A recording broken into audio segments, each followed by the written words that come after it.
আপনারা শুনছেন BD politics podcast, শব্দের ভেতর জীবন। আজকের পর্বের শিরোনাম, কেন রাশিয়ার তেল কেনা বন্ধ করছেন না মোদি। চলুন শুরুতেই একটা প্রশ্ন করা যাক। আপনি যদি দুই পরাশক্তির মাঝখানে পড়েন, কার কথা শুনবেন?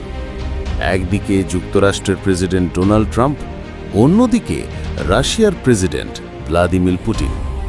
এই জটিল ভারসাম্যের মধ্যেই দাঁড়িয়ে আছেন ভারতের প্রধানমন্ত্রী নরেন্দ্র মোদি। মোদি দাবি করছেন রাশিয়া ইউক্রেন যুদ্ধ নিয়ে ভারত নিরপেক্ষ অবস্থানে আছে, কিন্তু প্রেসিডেন্ট ট্রাম্পের কাছে এই নিরপেক্ষতা এখন আর গ্রহণযোগ্য নয়। তিনি সরাসরি বলেছেন ভারতকে এখনই একটি পক্ষ বেছে নিতে হবে।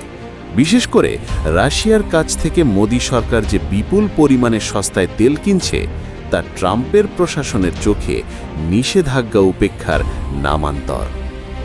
গত সোমবার এক সাক্ষাৎকারে প্রেসিডেন্ট ট্রাম্প বলেন, আগামী 24 ঘন্টার মধ্যেই ভারতীয় পণ্যের ওপর বাড়তি শুল্ক আরোপ করা হবে। এর আগে গত সপ্তাহে তিনি ঘোষণা দিয়েছিলেন ভারতের উপর ন্যূনতম 25% শুল্ক বসানো হবে। এতে করে যুক্তরাষ্ট্রে ভারতীয় পণ্যের মোট শুল্ক দাঁড়াবে প্রায় 50%।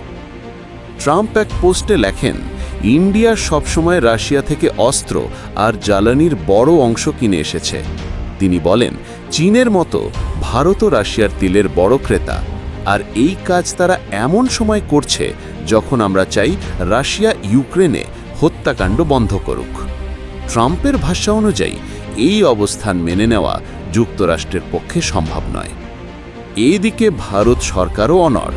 তারা বলছে সস্তা জ্বালানি না কিনলে দেশের অর্থনীতি ক্ষতিগ্রস্ত হবে, আর যুক্তরাষ্ট্রের বাড়তি শুল্ককে তারা অযৌক্তিক ও একপাক্ষিক বলেই প্রত্যাখ্যান করছে।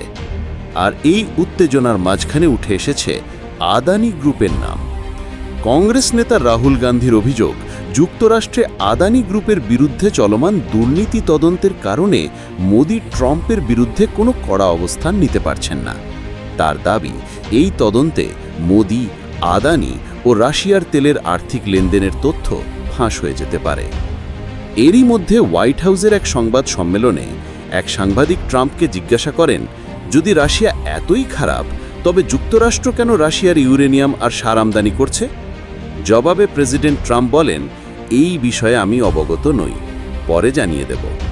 এই জবাব ট্রাম্পের দ্বিচারিতা বলেই মনে করছেন অনেক আন্তর্জাতিক বিশ্লেষকের মতে, ভারতের মতো উদীয়মান শক্তি এখন আর যুক্তরাষ্ট্রের চাপের কাছে মাথা নোয়াবে না। তারা বলছে মোদি জানেন তার দেশ চতুর্থ অর্থনীতি, আর তাই তারা জাতীয় স্বার্থে রাশিয়ার সঙ্গেই তেল ব্যবসা চালিয়ে যাবে। আর ট্রাম্পের শুল্ক আরোপও শেষ পর্যন্ত বুমেরাং হতে পারে। এই দ্বিকূটনৈতিক উত্তেজনা কিন্তু শুধু ভারত যুক্তরাষ্ট্র সম্পর্কেই সীমাবদ্ধ নয়। এর প্রভাব পড়তে পারে দক্ষিণ এশিয়ার অন্য দেশগুলোর কৌশলগত হিসেব নিকাশেও। বাংলাদেশের মতো দেশকেও এই উত্তেজনার মাঝে ভারসাম্য রাখতে হবে। আপনারা শুনছিলেন বিডি পলিটিক্স পডকাস্টের আজকের এপিসোড, কেন রাশিয়ার তেল কেনা বন্ধ করছেন না মোদি। আপনার মতামত জানাতে ভুলবেন না। সাবস্ক্রাইব করুন বিডি পলিটিক্স পডকাস্ট আর যুক্ত থাকুন আন্তর্জাতিক রাজনীতির গভীরে।